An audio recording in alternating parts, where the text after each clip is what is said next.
let's review together the story of the giving of the law or the 10 Commandments. It's a long story, so we're going to kind of go through it quickly, but see what you have about these 10 Commandments. God's people had traveled. They had come out of Egypt, and now their destination was the desert of Sinai.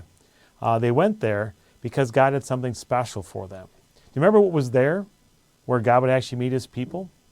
It was Mount Sinai. Moses went up, and God had a special message for him about how he had carried them on eagle's wings, and they were his treasured possession. He was going to do something amazing for them. And God told the people through Moses this. You remember what the people said? What did they say? Did they reject it? Did they like it? They said, we will do everything the Lord has said. So Moses went back up to the mountain. You remember what God had said, what plan he had for him? He said, get them ready, right? Set them up, consecrate them. And so he told them that, and they did that. And boy, this thunder and clouds and everything came on the mount. And then what needed to sound for all the people to gather? Do you remember? It was the ram's horn. And so they had this black, and people came there, and Moses went up on the mountain. And do you remember what God gave Moses on the mountain? He gave him the commandments. He gave him the 10 Commandments, special ones, because they were on these stone tablets. But he started out not with law, but with this good news. I took you up out of Egypt. And he gave him these 10 Commandments. You remember the very first commandment, what it was? You shall have no other gods. Just me, I'm on top. No idols, no nothing else except me. Second commandment, you remember it? Not misusing his name.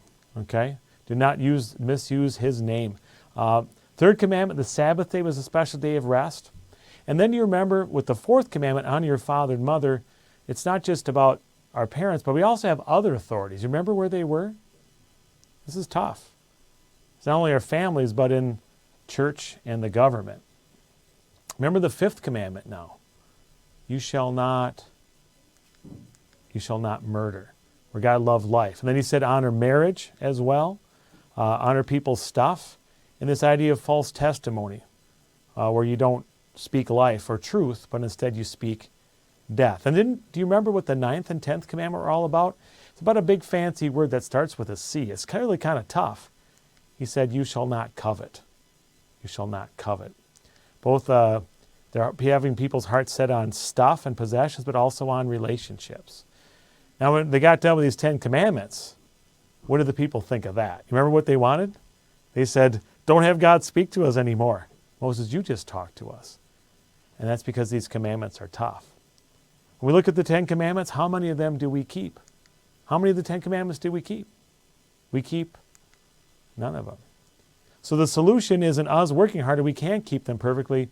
But whom did God send to keep the commandments perfectly in our place and pay for all the times we've broken those commandments? It was Jesus. That's right. And that's why these 10 commandments are good to hear. Now it lets us know that we have a Savior who's covered for us. And now how can we love and serve God with these 10 commandments as an outline of God's law in our heads? Thanks for reviewing this story with me.